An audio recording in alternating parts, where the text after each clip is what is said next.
What the heck? Bro, do you know your ukulele's out of tune? It's not even a uke, it's a nylon string guitar. Do you know that thing sounds like maybe you... Does this guitar player know what key we're in?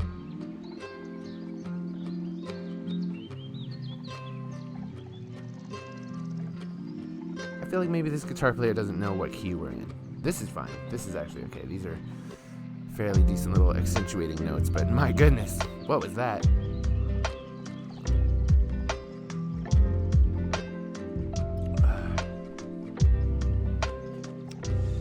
Oh man.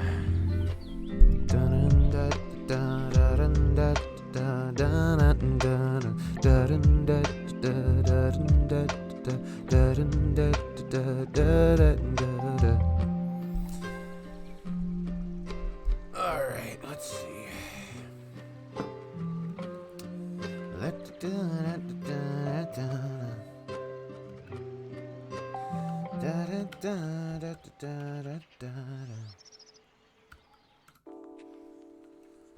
Three Faces of the Online Left, an exploratory study.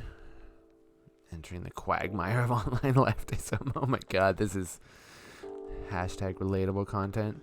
How to be an online leftist. Oh no!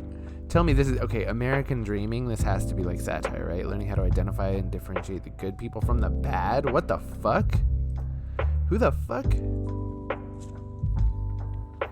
How to be an online leftist, your decolonized guide to moral clarity on the right side of history. Okay. Here's your first problem, right here. Right there? That right there? That's your first problem, okay? Moral? Come on now. Morality? Morality is such a deep, complex issue that you don't get to just broadly, like, paint morality into a easily quantifiable category. That's just the way it works. You don't get to do that. Don't forget to never miss a post. It's free, but it's going to make them money, I guarantee you. Do you want to be part of a glorious revolution? Do you want to punch up and speak truth to power? Oh, Jesus Christ, this is hard to read. Do you want to destroy imperfect people without your conscience bugging you, or indulge in every vindictive and sadistic impulse while maintaining a sense of moral superiority? Okay, this is written by a fucking centrist to be like generous. Then folks with an X, I am hoping that the person who wrote this is gender nonconforming. Otherwise, we actually we don't need to do this. This is something that gender nonconforming people do. Otherwise, we just say folks, F-O-L-K-S, as a gender neutral term. You don't, if you're a cis person, you don't need to put an X on it. I learned that the hard way myself. Then folks, we do have the article for you. This simple guide will walk you through everything you need to know in order to start doing the work without having to do any actual work. Yeah, a fucking centrist wrote this. Getting your priorities straight. You may be asking yourself, should I organize strikes or protests, marches, maybe work with unions to improve workers' rights? Should I donate to disadvantaged people in the developing world, or volunteer to make lifestyle changes to help animals or the environment? Well, you could, but that's like work. The trick is to support oppressed people through a technique known as revolutionary retweeting. Jesus Christ, dude, this sound... did Ben Shapiro himself write this? Jamie Paul, oh, hello Jamie, and Johan Pregmo. Liberal with libertarian leanings, Biden stan, neoliberal shill. Okay, libertarian leanings? So I was wrong. It's not a centrist. A fucking ANCAP wrote this. Okay, gotcha. Becoming a good person, TM. Wait, did we go far? We went too far. Let's keep going. Revolutionary tweeting. Nothing makes a difference for the downtrodden like tweeting about making capitalists face the wall, or how liberals are actually fascists, or how every cop is a literal Klansman. Okay, but every cop is a literal Klansman. What the fuck? Always remember, the goal is to be liked and accepted, not to achieve any actual progress. What is progress anyway?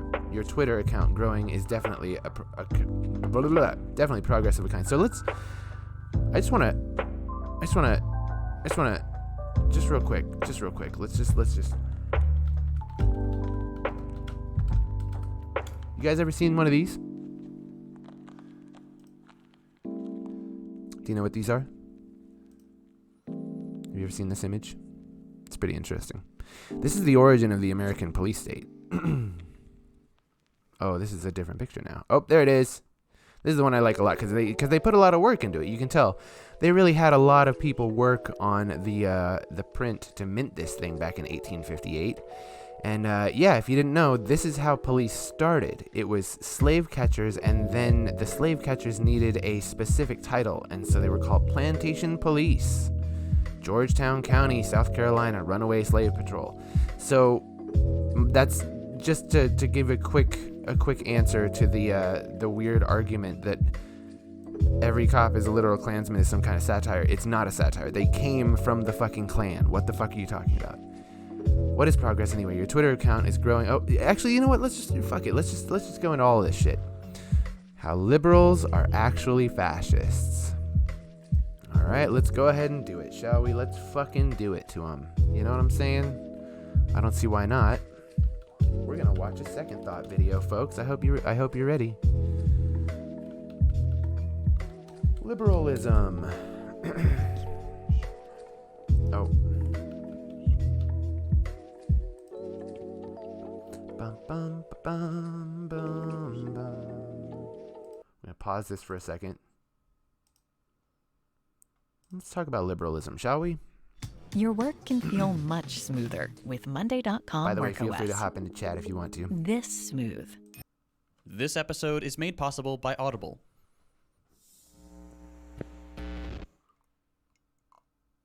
You feel, however, that we're making progress in this country and worldwide? No. I will never say that progress is being made. If you stick a knife in my back 9 inches and pull it out 6 inches, there's no progress. If you pull it all the way out, that's not progress. The progress is healing the wound that's the blow made. Just making sure my And they volume's haven't even begun to pull a knife out, much less try and heal the wound. There you go. Testing. They won't even admit the knife is there. True. You know how Thanksgiving sucks and always ends up becoming about what's happening with politics that week? This episode is kind of about that. Hello, Internet types. On this episode of Old Man Yells at Cloud, we're complaining about the politics of lesser evil, or harm reduction discourse. I'm gonna make a big deal about this because, well, I'm that old man. I'm upset, and it sucks. Because I'd like to live in a true democracy, and I don't. And if you live in the same kind of non-democracy as I do, here in sunny USA, you might not be happy about it either. So I want to point out a quick, interesting observation that I have on democracy, because as a Native American, I was kind of raised to believe that the way of this land was always supposed to be something that's not really categorized in colonial politics, but if it were to be categorized, it would be closest to anarcho-communism, because we didn't have police that told us what to do. We didn't have we had tribal village chiefs because we lived in anarcho-syndicalist communes, but we weren't, I know that's just a word I lifted from Monty Python, but for real, we lived like that. We didn't have a governing body that governed every single nation of the land like America does. The United States government governing every single state is, for one, proof of the authoritarianism of colonialism, but also just kind of a good example of why this framework of thinking is entirely colonial. It doesn't come from a lot of other ways. I'll talk to you about the actual spectrum of I normally call it anarchist versus authoritarians, because I feel like libertarian versus, conservative, or liberal versus conservative, that's disingenuous. But let's get into this. let's talk about that. And as we get started, allow me to read out the long, tedious disclaimer paragraph I've spent more time on than the rest of this video. I am not an accelerationist. I do not wish to see people's material conditions worsen in the short term on the hope that they will get so bad that things will swing the other way in some imprecise future. So here's the thing about this discussion as well, and I'm sorry, I'm going to do this a lot.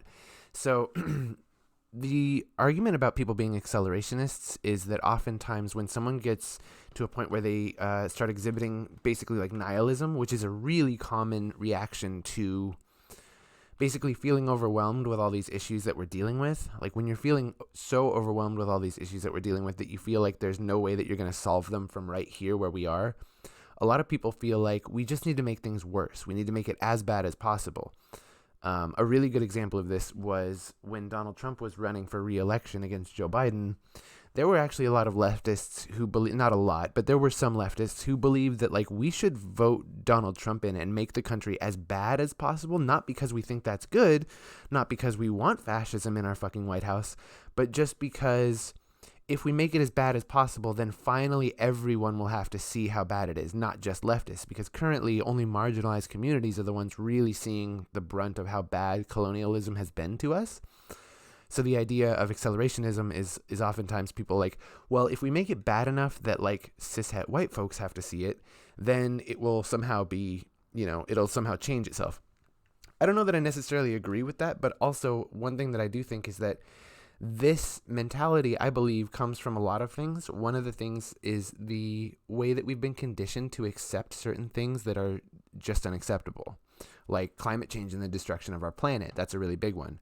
A lot of people, there's eco-accelerationists. There are people who believe that, well, I'm kind of one of them, and it's not an accelerationist. I don't want it to accelerate, but I believe this. I believe that capitalists and the people who are overproducing and over-wasting too much of our resources, I believe they're never going to stop as long as there's profits to be made.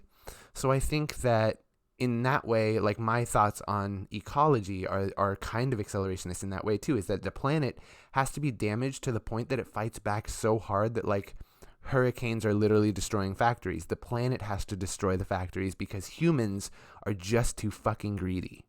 That's just my thoughts on it. And I think that kind of mentality oftentimes informs the accelerationist perspective. That doesn't work.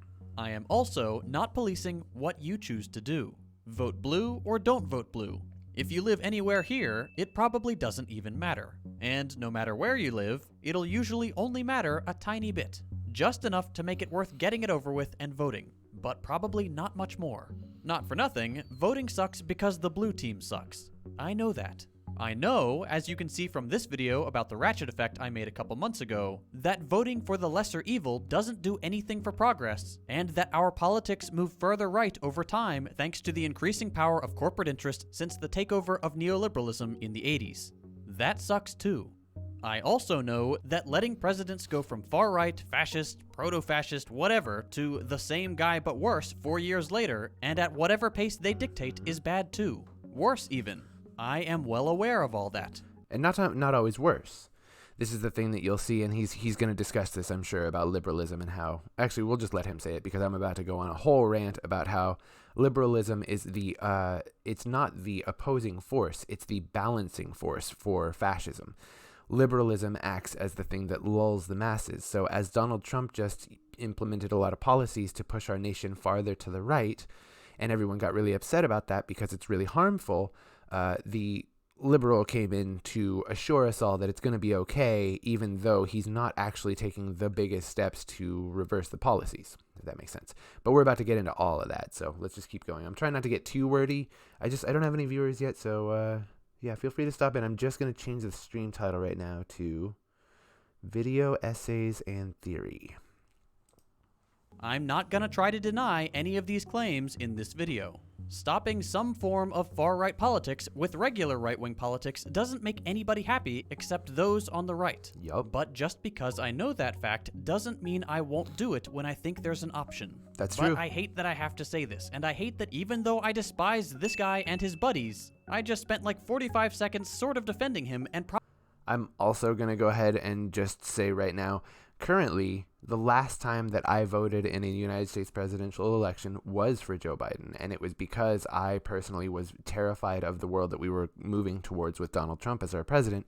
As a queer, indigenous person, I mean, there were a couple times during the Trump presidency, especially during like 2020 and during the summer and shit, that I was literally like, I started to fear for my own safety and the safety of my partner, because I'm in a relationship with a trans person, and we're both like very vocal leftists online. So it was like, that was just the thing that it felt like, well, we need to make sure that we're at least safe in our nation. So we got rid of that fucker, and he's still obviously cloying for power. But we fully knew, and I mean, most of us leftists went into this knowing we're voting for a lesser of two evils, and it's not good. We don't want this. The only thing is that we cannot let ourselves give into nihilism and accelerationism, because it ends up being really bad for everybody. You actually can see a really good example of that with Russia. I think that some of the people who are in Russia right now who are supportive of what Vladimir Putin is doing, I believe that they don't actually support the war itself or even the effort for invasion. I don't even like calling it a war because it's not. It's an invasion and an occupation that's being defended against. So one of the things that I would say about that is that I would say like accelerationism is insidious in a lot of different ways that we have to be really careful for. So sorry to keep harping on stuff. Probably making you upset in the process. I want to do not that. The good thing is that that's not what this video is going to be about. But it's just close enough to being about that I want to get ahead of people who comment before watching all the way through. Guys, didn't y'all believe that all those puzzle ads were fake? And there's no Whoa. such game. But today, Yo, check I out this guy's finally found the voiceover game, skills, though. Ebony the King's Return. It's That's right, like it's guys. his real That's voice. the exact game you always see in those ads. I've seen enough of their What videos the fuck, today, dude? He's I'm gonna TikToking play an it. ad. To be honest, I've got to use my brains to Sorry, that just blew my This mind. week, we're looking at the discourse of lesser evils. Because even if, at the very least, part of the lesser evil political strategy does stave off some of the most evil politics the previous 4 years have cooked up, another part of that discourse is weaponized to narrow down politics to what you do at the ballot box and nothing else. Yup. And that's a big problem worth making a video about. Exactly. And he's gonna go further, but I just want to point out something real quick. What he just said is so profound because I just explained to you how I myself had a very long, complex logic process to deciding finally to vote for this asshole, right? And a lot of people did, and yet you get these people who are like, well, the demon rats and you voted for him. Like, yeah, motherfucker, who else was I gonna vote for in this situation? Trump? Fuck you. What the fuck? You think I'm gonna vote for someone like that? Why?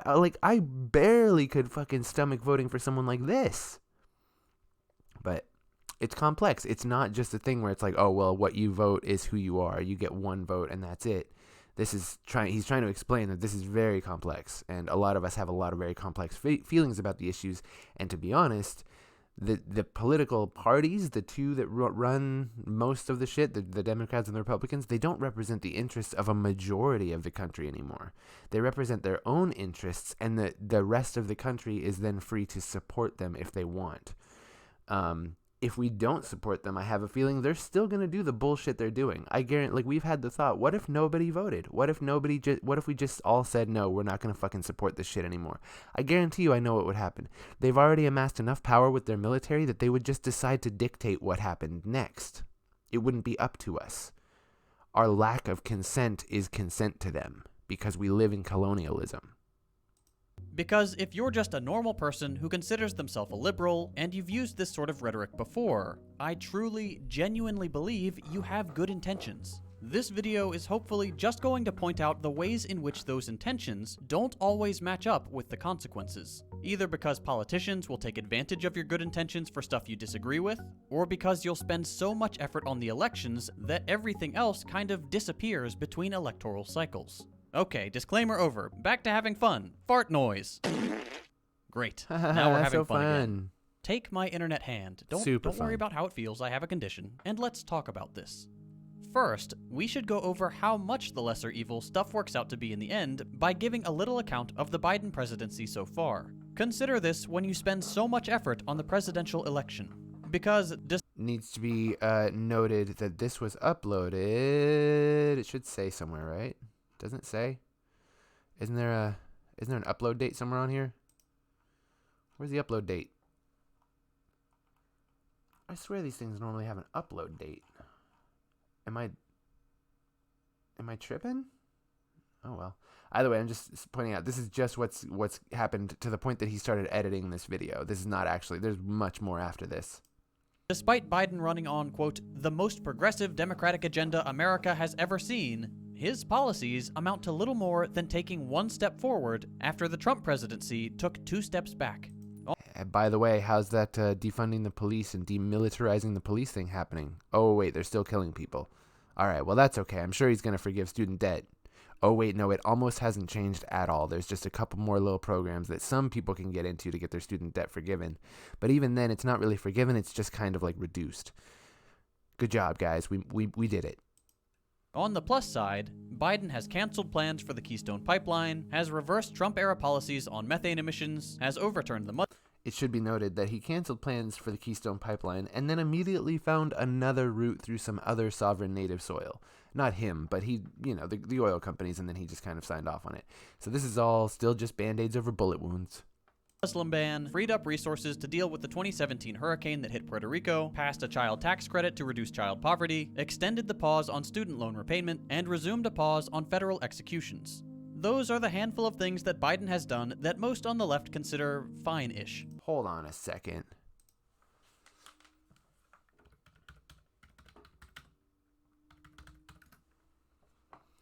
Stop MATLAB. How do you pause it? Here's pause script. Justice Department is pausing federal executions on July 1st. Okay. I just need to see exactly what this is because Attorney General Merrick Garland has imposed a moratorium on scheduling federal executions. The Department of Justice announced on Thursday the department will review its policies and procedures on capital punishment following a wave of federal executions carried out under the Trump administration. Yeah, a bunch of people were fucking executed. In a memo to the Justice Department, Garland justified his decision to halt the deeply controversial practice, citing factors including the capricious application and outsized impact on people of color. The Department of Justice must ensure... Yeah, if you didn't know, that's what the primary thing is. They're trying to kill off marginalized and poor people because that's what crime punishes. Let's see. I want to see if one happened. Hanging, when? 13 federal death row inmates have been executed in 13 federal death row inmates have been executed since federal executions resumed in July 2020.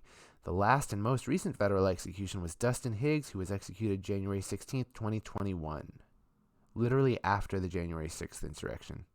Higgs' execution was also the last under the presidency of Donald Trump. He was not hung. Are you serious? I don't think that's... No, I'm pretty sure this is just telling you about some other capital punishments. Yeah, okay. I was like, I don't think we hang people in this country anymore. I mean, obviously, people have been fucking hung recently in this country because lynching still fucking happen. But what I mean is, like, I don't think that we federally sanction or legally sanction hangings anymore. Not progress, just I can't believe it got to this point in the first place kind of policies. Exactly that. Pulling the knife back out a couple inches, but leaving it in there to be sure. Because you can't just take out the knife. Where else would the knife go? Away? Wait, the knife could go away? Sorry, I'm getting distracted. The rest of Biden's good-ish policies, well, frankly, there isn't much of a rest to talk about. It's mostly bad stuff. But I know what you're thinking. Surely it can't be so much bad stuff that I can't say it all in a single breath. Well, why don't we find out? Since becoming president, Biden has... I'm going to do a hot take here.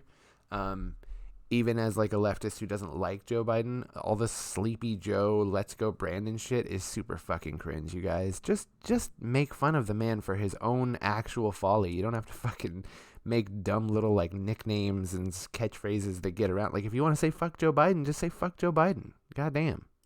Continued the trend of border detainment and reinforcement between the U.S. and Mexico that has been snowballing from cabinet to cabinet for at least 4 presidents. Getting worse and has worse. deported more people under Title 42 than Trump while defending... Oh, there's the big one. He has deported more people than Trump under Title 42. His administration's use of that right in the courts has continued using drone strikes, which, though fewer in number, have still killed civilians, despite the U.S. not being formally at war with any country, and, also it being a war crime and all. He's called for increased...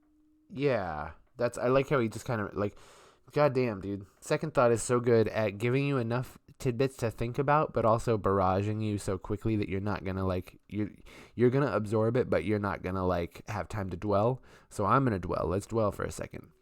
Drone strikes.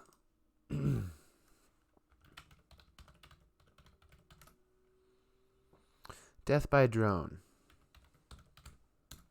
I like to type in latest. February, June 18th. Drone strikes in Pakistan. America's counterterrorism. U.S. and Pakistani responsibility. When was the most recent drone strike? That was not the most recent drone strike. Y'all are fucking lying your asses off right now. Drone strikes from Al Jazeera, but what date is this? I need dates. They need to have dates on everything you see. Oh my god, dude. All right, fine, Al Jazeera. I trust you. Only because you're Al Jazeera. If you were anybody else, I swear to God. Okay, so this is it. This part's labeled 2022. Oh shit, February 10th. That's my birthday. This is on my birthday, 2022. This year. This is the day I turned 35 years old. Travelers among those hurt by falling debris from Saudi air defenses intercept drone by Abha Airport. Where's the drone from? Drone attack. U.S. advocates decry impunity, secrecy. U.S. will not punish troops. This doesn't tell me shit. Like, that doesn't even tell me who did the drone strike. That might not even be America. Y'all give me doodly squat. Increasing police budgets and police departments' access to military equipment has continued escalating tensions between the US and China, Russia, Venezuela, and Cuba, sanctioned Afghanistan, starving their people in the process, has endorsed the Israeli apartheid government and its inhumane and relentless aggression against and occupation of Palestine. We're getting into a big one here. This is a huge can of worms, but if you guys didn't know, there is a very odd belief among a lot, and this is like deep lore at this point. We're not even talking about the surface level shit here. There is a very common belief among American evangelical ultra conservatives. I know that's kind of mouthy, but you get what I'm saying. Like super Bible thumping people. There is a belief that one of the things that was prophesied in like the Book of Revelations or whatever has to do with Israel being given back to the Jewish people. And so as a result, American conservatives support the idea of Jewish colonialism in Israel, even though it is colonialism and it is in fact violence. Like you're doing colonizer shit. And the Palestinian people will tell you that they have a right to exist there, and that's exactly what I believe as well. As an indigenous person here to America, I believe that it's important to be able to coexist.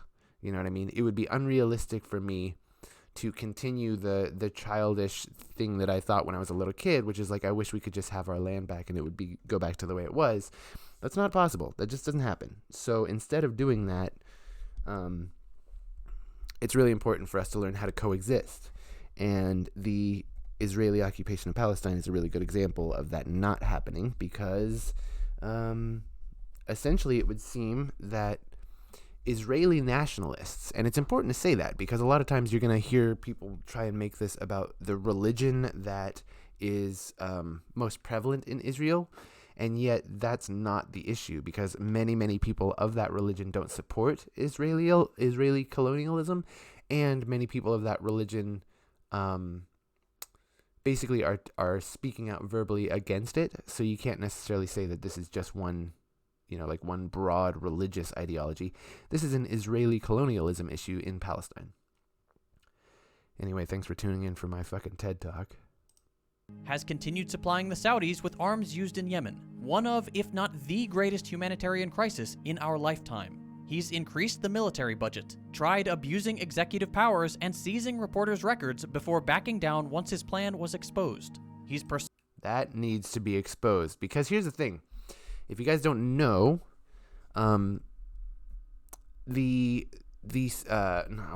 almost said subversion. The oppression of the press is always one of the first steps of a fascist, because they know that the way that they will be exposed in their fascism is if, public information is allowed to leak out. So, pardon me. So it's very telling that he immediately went after the press as soon as he became president, because it's very odd for someone to step up and say, hey, I'm the progressive guy, you guys. I'm nice. I want to give you guys some freedom to be who you are and live the lives you want. And then the moment you actually assume power, you're like, all right, shut down the newspapers, shut down the magazines, shut down the websites. Like, all right, motherfucker, we see you. Pursued the prosecution of WikiLeaks founder Julian Assange, increased the power of the surveillance state in a set of domestic anti-terrorism policies, staffed his cabinet with executives. When did that happen? Hold on a second. Sorry, that caught my eye because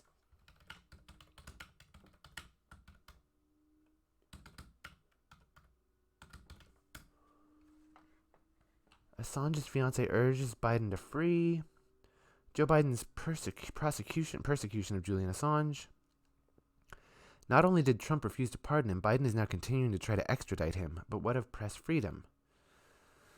Defenders of WikiLeaks founder Julian Assange experienced a double disappointment in the early weeks of 2021, although President Donald Trump had dropped him. Okay, I want to just give a really quick... I'm going to read this.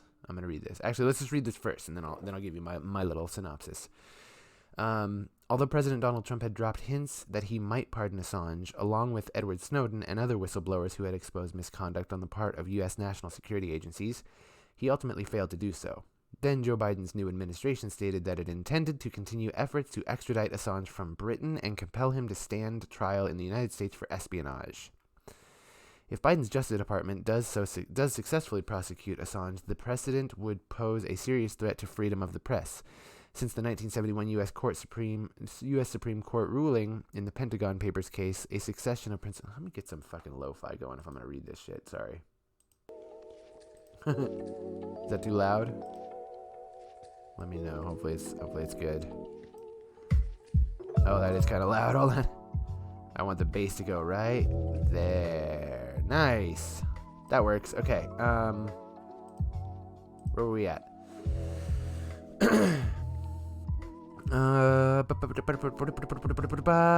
Since the 1971 U.S. Supreme Court ruling in the Pentagon Papers case, a succession of presidential administrations have refrained from prosecuting journalists for publishing stories based on leaked classified materials, even though the court's ruling explicitly rejected only efforts at a prior restraint, not post-publication prosecution. However, the administrations of George W. Bush and Barack Obama made increasingly aggressive efforts to punish sources who leaked such documents. Worse, Obama's Justice Department openly stated that it could have charged the collaborating journalists, but simply chose not to take that step for policy reasons. Ew, dude. The original single charge against Assange also originated in the Obama administration, suggesting that U.S. officials were moving beyond prosecuting only the sources of leaked materials. Not only did the Trump administration add 17 espionage charges to the original indictment, it took the position that Assange was not a legitimate journalist, and therefore whatever protections the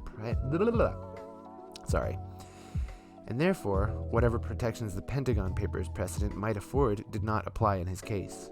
That insidious and dangerous thesis emphasized two arguments. One was that Assange actively solicited leaked documents, not merely received and published them. The other was that WikiLeaks irresponsibly published material in large document dumps without vetting them or exercising other editorial controls. John Demers, the Justice Department's Assistant Attorney General for National Security, stated that thesis explicitly. Julian Assange is no journalist, Demers said, because he engaged in explicit solicitation of classified information. The fuck? What the fuck do you think investigative journalism is? It's literally doing this and then anonymizing it.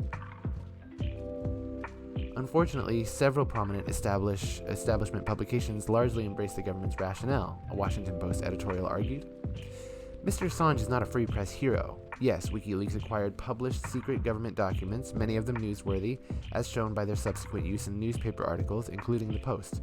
Contrary to the norms of journalism, however, Mr. Assange sometimes obtains such records unethically, and also, unlike real journalists, WikiLeaks dumped material into the public domain without any effort independently to verify its factuality or give named individuals an opportunity to comment. It was literally a giant leak. This WikiLeaks was not the oh my god. So here's the thing. They keep arguing about whether or not Julian Assange is a journalist. And then they keep bringing up WikiLeaks and his material dumps, even though WikiLeaks is not journalism. So here's the issue. They keep wanting to make him, they want to delegitimize him and make him someone that we can target easily, because all he did was expose American overreach in our military and, like our world policing, basically. But they're clearly here trying to say that because WikiLeaks doesn't qualify as actual journalism, he's not protected as a journalist. He's still a journalist. It has nothing to do with WikiLeaks. That's not... Julian Assange was a journalist long before WikiLeaks. Diligent advocates of press freedoms recognize that such vague standards could jeopardize journalistic practices that were ubiquitous in the field. Yeah, to say the fucking least. They viewed even the extradition effort as an alarming development that needed to be fought. Yeah, to say the fucking least. The Electronic Frontier Foundation's Cindy Kahn stated that the case seems to be a clear attempt to punish Assange for publishing information that the government did not want published, and merely arising from a single failed attempt at cracking a computer password, which had been the original allegation. She concluded that even if the government's case ultimately was confined to charges of illegal computer hacking, we think that neither journalists nor the rest of us should be breathing a sigh of relief. Yeah, that's for sure. A statement from Knight First Amendment Foundation at Columbia University asserted that the Justice Department's case would treat everyday journalistic practices as part of a criminal conspiracy. The statement added that it's very troubling that the indictment sweeps in activities that are not just unlawful, but essentially to press freedom. It's very troubling that the indictment sweeps in activities that are not just lawful, but essential to press freedom. Activities like cultivating sources, protecting sources' identities, and communicating without sources securely. There it is. So the press is literally doing an exact pushback in this case. The government says you are not a real journalist because you did bad things and went on the internet and talked to people that we don't want you to talk to, and you dug up things that are supposed to be classified and you made them public, and that's not real journalism. Whereas this journalist, who is from the First Knight Amendment Foundation at Columbia University, asserts it's very troubling that the indictment sweeps in activities that are not just lawful but essential to press freedom, like cultivating sources, protecting sources' identities, and communicating with sources securely. This needs to be important because the reason... Alright, you guys gotta understand something. If they can tell a journalist that a journalist is not allowed to cultivate a source of information, protect that source's identity, or communicate with a source securely, that means that they are slowly but surely going to make an overreach to tell civilians what they can do. I know that sounds like some really dumb super conspiracy theorist. Like, I probably sound like a little bit Tim Pooley right now, and I apologize for that, alright?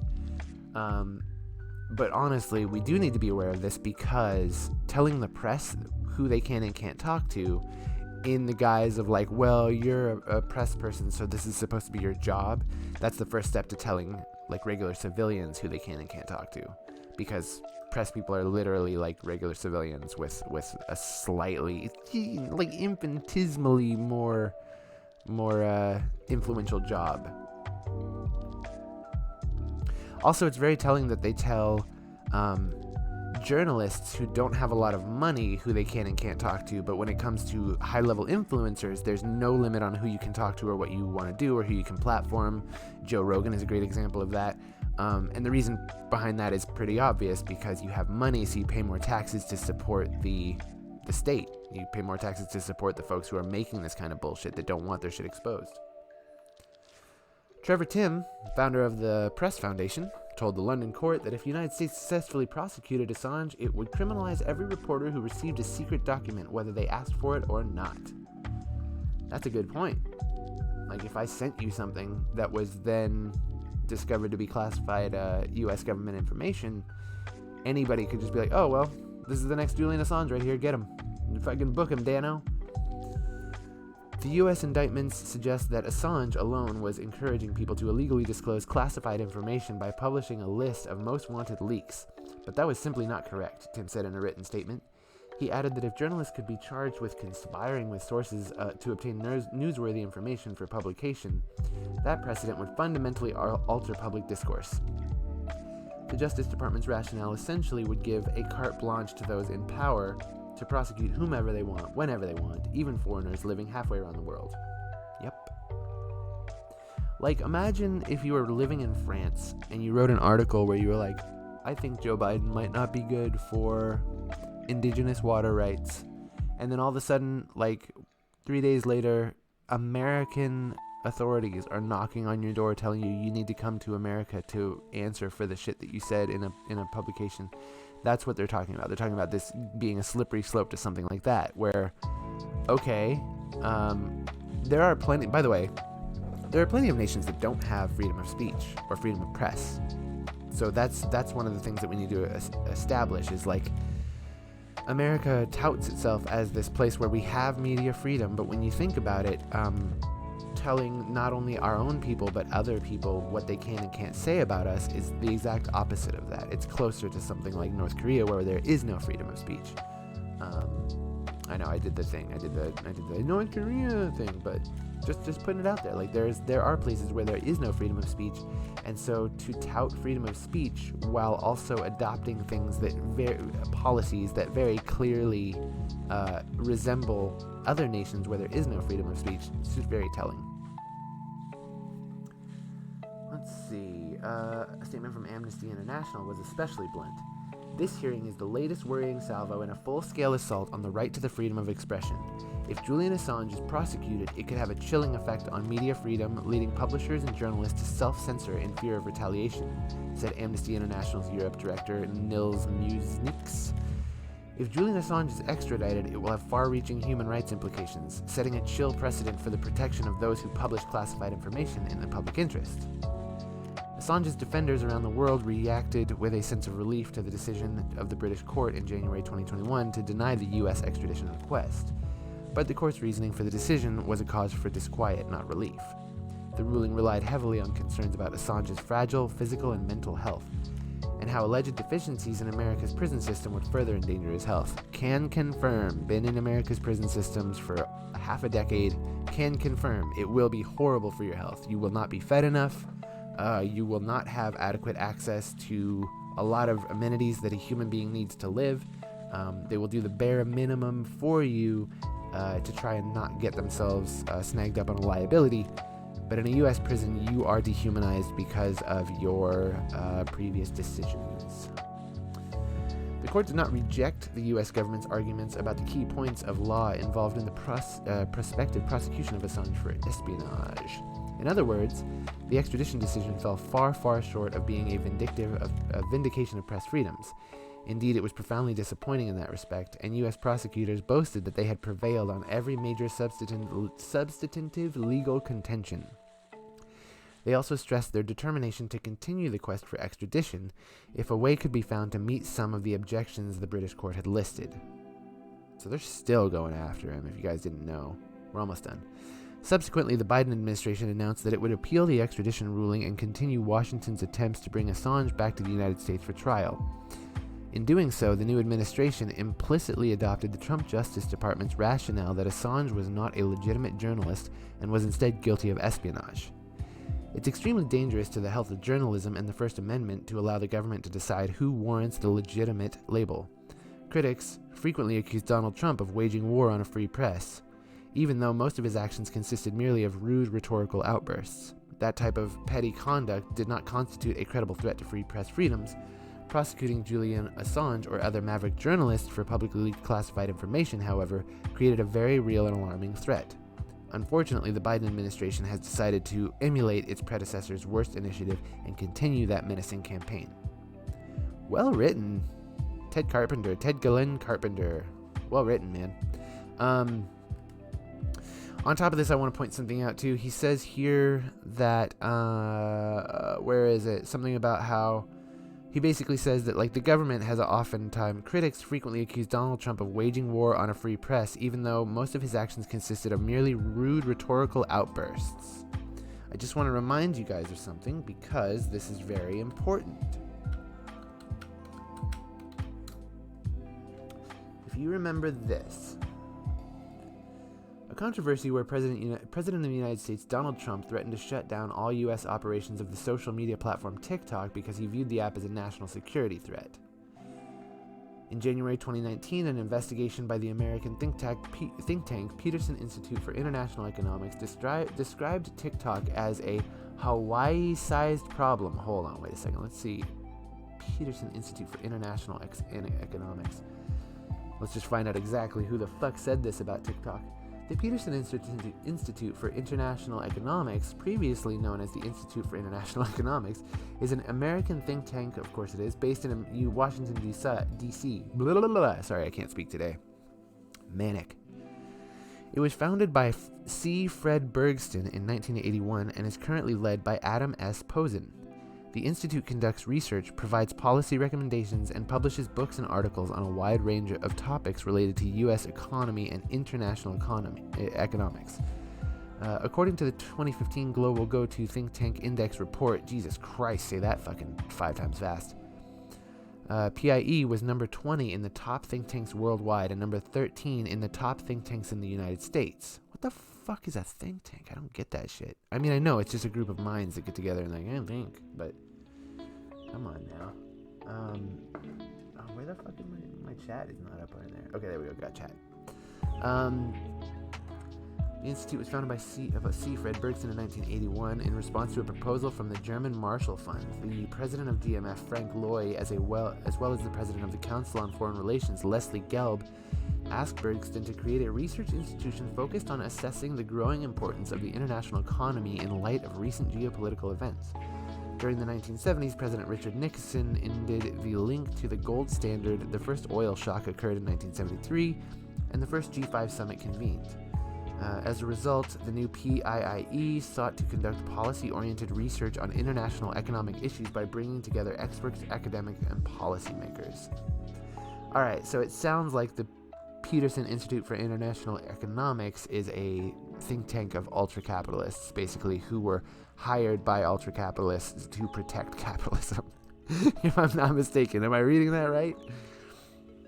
Jesus fucking Christ. I'm gonna go to the bathroom while I play this. From Wall Street and the pharmaceutical, weapons, and fossil fuel industries, channeled COVID test availability through insurance reimbursement, as opposed to free testing, vastly reducing the actual amount of testing that could have given us a more accurate idea of the state of the pandemic, inconveniencing everyone in the process, ignoring the uninsured and the poor completely, and empowering insurance companies to turn a profit.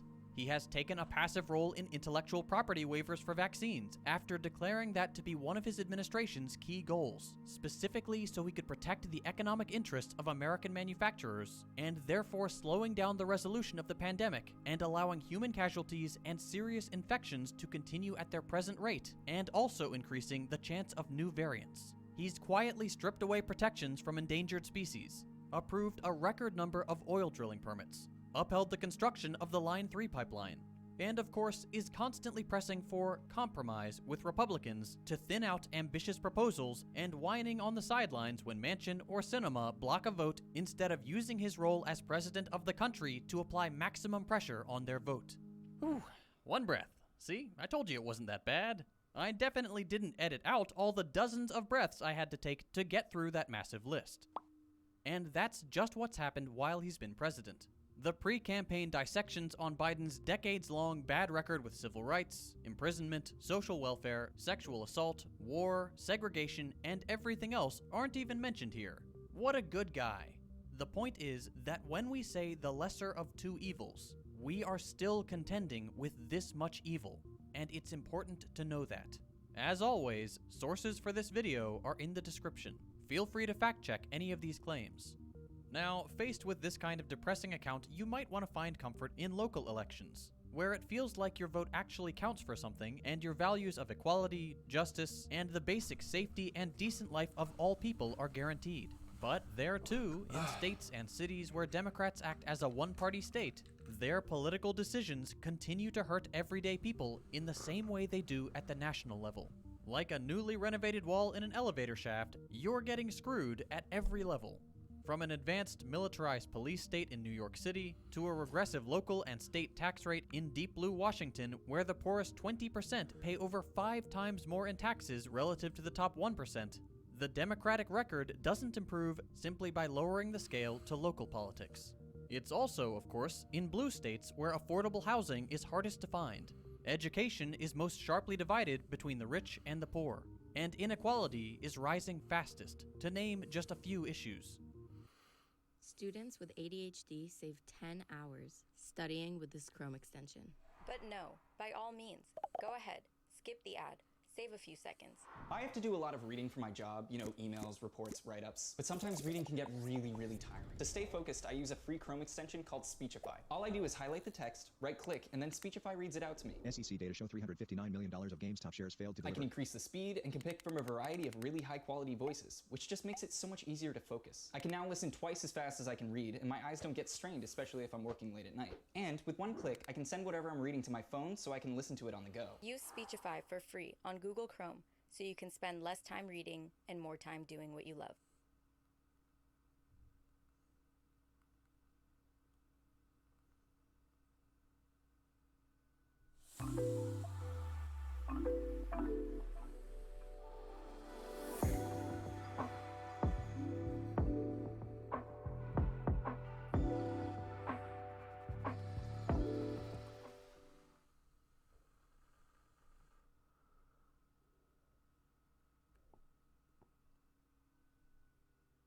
After hearing all this, you might hear a voice in your head telling you that this is still the party of lesser evil. And most of the time, you're probably right. All of this could have just as easily happened under the previous guy. Not to mention the staffing of courts by far-right judges, the relatively greater number of bombs dropped, the total and unabashed environmental deregulation, the bolstering of fascist networks and far-right militias, and that list goes on too. But it still remains the case that defending a party that so easily casts you and the people you care for aside does not win you anything. If they cannot care about you this much, why care so much about them? Much more beneficial to the realization of your values and the way you want to see the world work is to spend maybe 2% of your time on pushing these institutions to the extent they will allow it, voting for whoever does the least harm in the short term, and the rest of the energy you set aside for politics, the 98% remaining, into bettering the world directly. Spend 15 minutes every 4 years slipping the paper into the box or pushing a touchscreen, and then spend the massive amount of time in between doing stuff that matters. Half of this country doesn't vote, and you've never seen that convince a Democrat to move left. So work outside elections. If it's mutual aid, it's mutual aid. If it's learning more about how to organize, what different political theories offer, general education about the plight and suffering caused under our current economic and political model, then do that. If it's informing others and winning them to your side, spend your energy there. It is infinitely more valuable to create systems that resolve the problems you see directly when possible, to directly improve people's lives and fight to change the system that constantly underpromises and still manages to underdeliver, than it is to fight tirelessly within the framework of a system built on preserving the decaying status quo. True. Everyday people's influence on a government of plutocrats is nearly zero. Working to change that government, or making it increasingly irrelevant through networks of solidarity, that is where your influence and your mark on the world will be the most felt.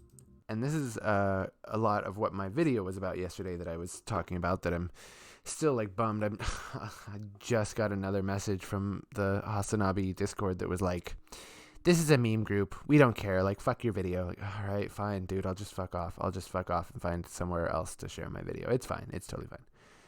It's just a bummer. You know what I realized too? It's like just so many issues compiling on each other, and part of it is that I still have a couple more days before I can get into my doctor, and I'm hoping to get like a diagnosis for my brain and get into therapy, and maybe get some medication or something. See if I can't get my mind under control.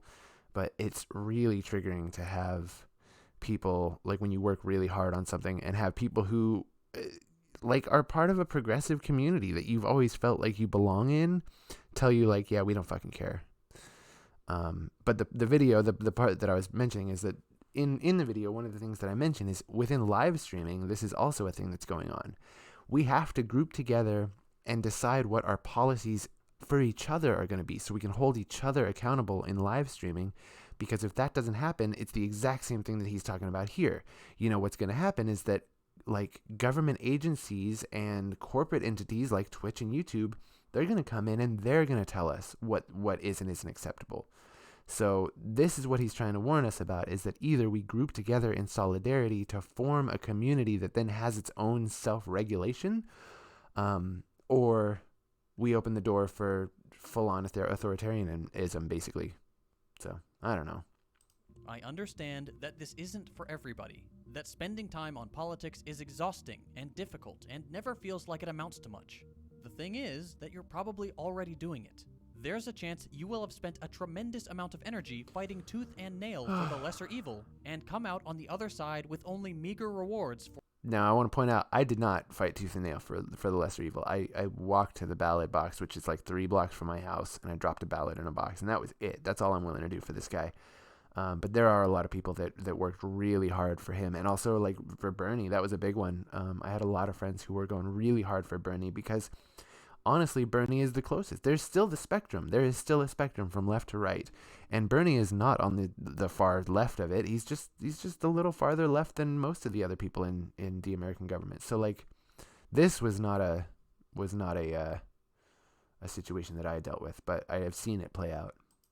For your efforts. Insignificant compared to what you put in. Practically nothing. Spend that energy better. People who spend day and night talking about the lesser evil and harm reduction, either in the run-up to a big election or whenever someone starts critiquing the other kind of boys in blue, know this. It's a purposeful distraction and reduction from what politics really is. True. Organizing human society, not the spectacle of two guys duking it out. Nurture within your... Not the spectacle of two guys duking it out, and also not a governing body that is supposed to lord their authority over the entire nation. That was never the intent. I mean, that's not true. I shouldn't say that. That was the intent from the beginning, but it should have never been the intent. That should have never been something that the American people supported. And yet we supported a governing body because we fell into exactly that trap. We tried. We tried to group off into colonies and states and do little things by our own and be anarcho-syndicalists, be essentially something that would work without a governing body. And you know what happened? The fucking plutocrats came in and said no. That's all it was. The plutocrats came in and said, no, this is how it was done in Europe, and so this is how it's going to be done here. It might be a little bit different than Europe, but by and large, it's the same fucking thing. You have the exact same colonialism here that you had in Europe. It hasn't changed at all. It's just changed form a tiny little bit, and in that way, like, it's only changing so that it can mold itself into the lives of people that don't fit the standard. You know what I mean? The colonialism of Europe fit European standards very, very well. And so when it moved over, it had to slowly evolve. But it didn't change. It didn't change from colonialism to anything else. It's still colonialism. Yourself the voice that is already there, telling you that the Democrats aren't doing enough for you, and resist them at every turn. If you live in a safely blue state and don't have to worry about the even worse party getting through, vote third party unashamedly. The spoiler effect of first-past-the-post voting is a built-in feature of our electoral system, and threatening a... Okay. This one is a really, really tricky one, because a lot of people will tell you that you don't have a chance of ever electing a third-party candidate. Third-party candidates come up, they say, hi, I'm not a Democrat or a Republican, and generally they get fucking laughed off the stage. It's rare. Occasionally, someone will come up as an independent that will get, like, a fair amount of legitimacy, but by and large, it's considered. And there's an ongoing saying. If you're not from America, you might not know, but there's an ongoing saying that if anybody says that they're going to vote third party, if they're not going to vote Democrat or Republican, like hundreds of people around them in this country will say, oh, well, you're just throwing your vote away. Like, that's a common ass understanding that if you're not voting Democrat or Republican, you're throwing your vote away. And that's wrong. That is not a free system of democracy at all. That is a two-party system vying for control. And it's not better. It's definitely not better. To be honest, I mean, it would almost be better to just live under a monarchy, to just live under something like the fucking UK, where it's not a bunch of fucking parties fighting for control. Well, I mean, the UK is currently that, but back in the day where it wasn't a bunch of fucking parties vying for control, it was just one person who was like, you know what, fuck it, this is how we're doing it. Like, totalitarianism is almost better than this weird split authoritarianism thing that we're doing.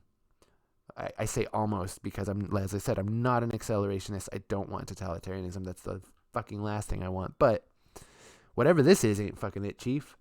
A party that does not give us enough where it feels safest is incredibly minor, but necessary to scaring them of our collective power. If you work in an industry that is already unionized or has the potential to be, use your collective power there too to get the gains you are owed and resist the people desperate to wrestle them away from you.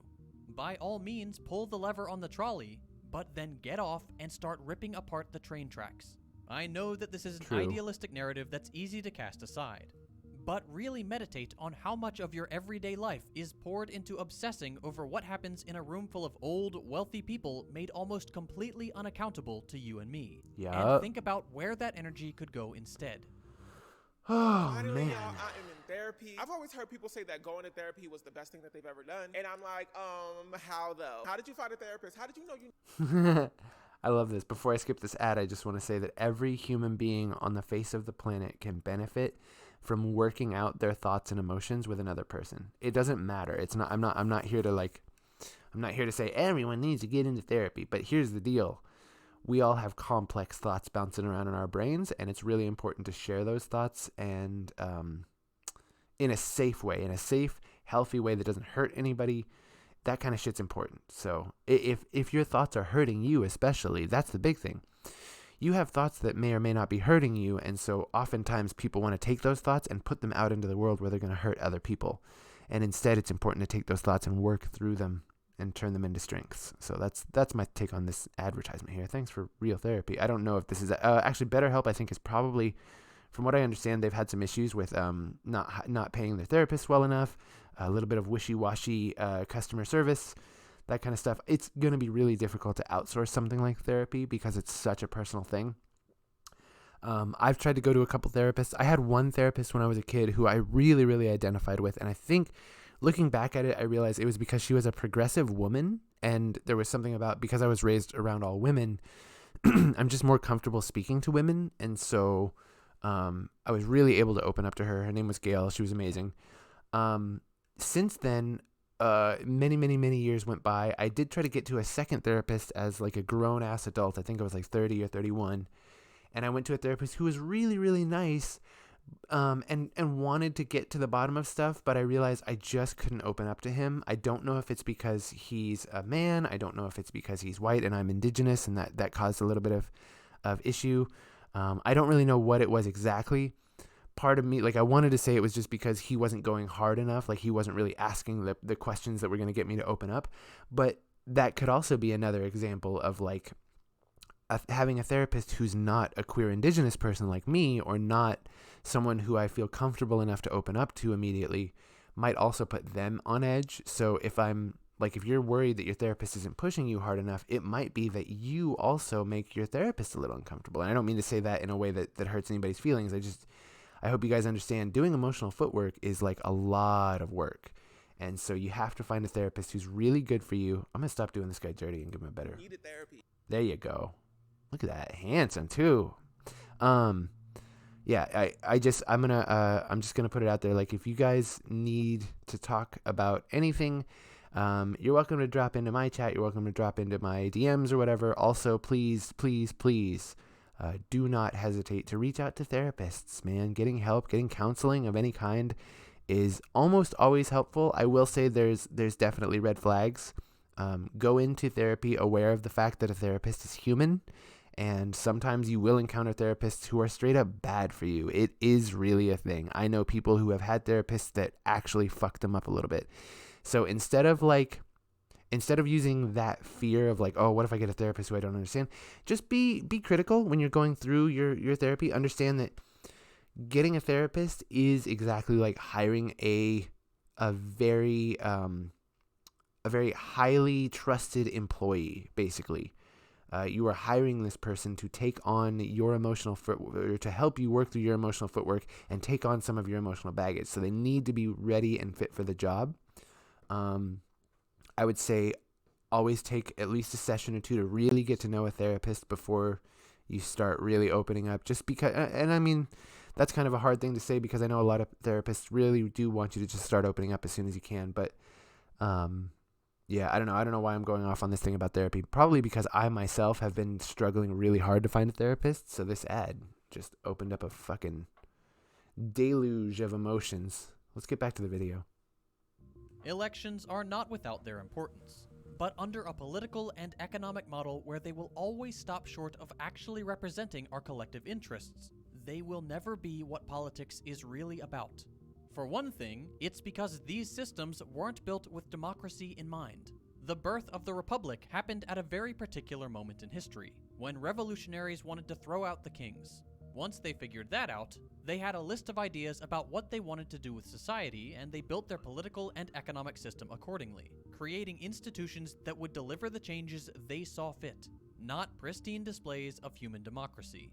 The Founding Fathers were terrified of democracy, the idea that those dirty pores should have a say, and they built a political order explicitly on the idea of giving a few wealthy, landowning whites the power to decide the politics and economy of a nation. Whatever mechanism let them do that is the one they kept and enshrined in a constitution. It's no accident that we have first past the post voting and politics based on territorial representation over political pluralism. It's what keeps the same people in power election after election and keeps any challenger party out. It's no accident that the country is led by a single guy with almost infinite political power. The Founding Fathers kinda liked the idea of a monarchy. One guy with all the power. Mono meaning one, archy meaning power, just not from an unelected, snaggle-toothed Brit. It is no accident that the only real way to gain political power in this country is by cozying up to corporations and the wealthy, to be in the good books of the media institutions that reach into every American household. It's what keeps revolutionaries out. The point is, even if we all have the right to vote today, well, you know, except if you're under 18, a felon, not a citizen, forced to work that day, don't have the kind of ID that is now the right kind all of a sudden, you've been purged off a voter roll, have a disability that makes it impossible or nearly so to get to the polls, or generally speaking are part of some racial group your politician doesn't like. Just forget all that for a second. Even if we, quote, all have the right to vote today, we are still doing so within the bounds of institutions that are built around preserving a very specific status quo and the power of a wealthy few.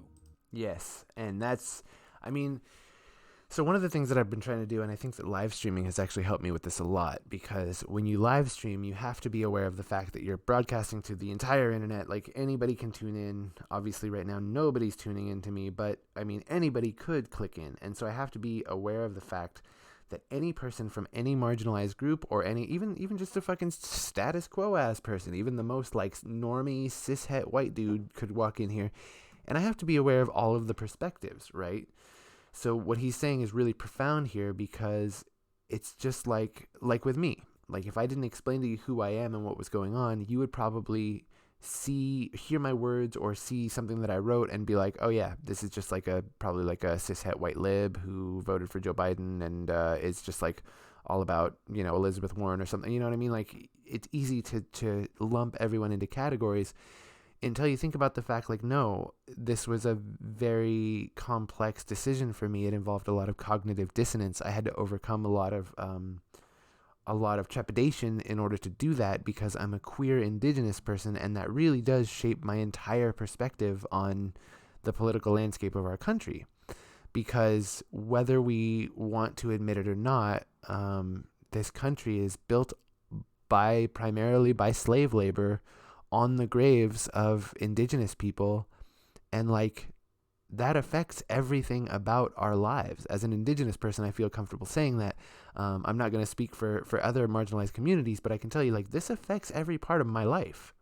When I'm going to vote for something, I have to think about, like, my cousins who literally have to live by the rivers, by the, you know what I mean, the waterways that are, when you hear the term water protector, they're not just talking about some like blue-haired SJW, not to disparage anyone with blue hair, but like, they're not just talking about the typical white leftist that you think. We're talking about water protection, the actual protection of the water that indigenous people are drinking and also non-indigenous people are drinking. We're talking about protection of the soil that we're going to have to continue to farm if we want to survive on this planet for, you know, any amount of time. So all of these decisions play into a factor, and yet the current political landscape is so it's got so much tunnel vision that you cannot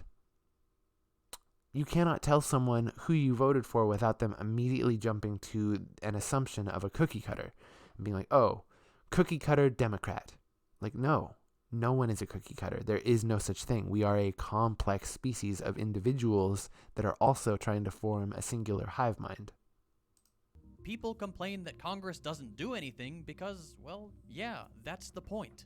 Under a political system like this one, and an economic model that allows a few people to exploit... That was a good time lapse. I actually want to show that time lapse again if I can. Sorry.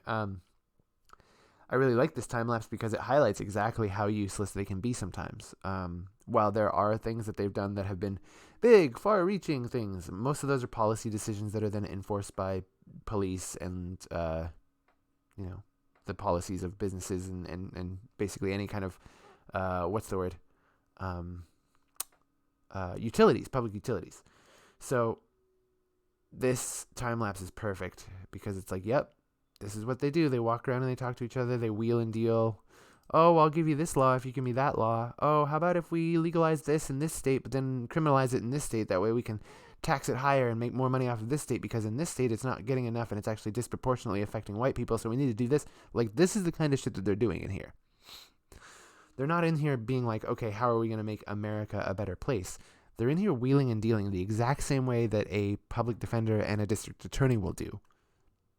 And an economic model that allows a few people... In fact, it's very telling that most of them started as public defenders or prosecutors. ...to exploit it to its limit. Your values of egalitarianism, of justice, of guaranteeing people a decent life are just not going to be realized. And certainly never to the extent that you think is morally correct. You're a good person. You want the best for yourself, for your family, for your friends, and for the rest of the regular, decent people in this country and around the world. That's true. The kinds of things we all want for our fellow human beings aren't going to happen as long as someone can go digging for power in deeper pockets.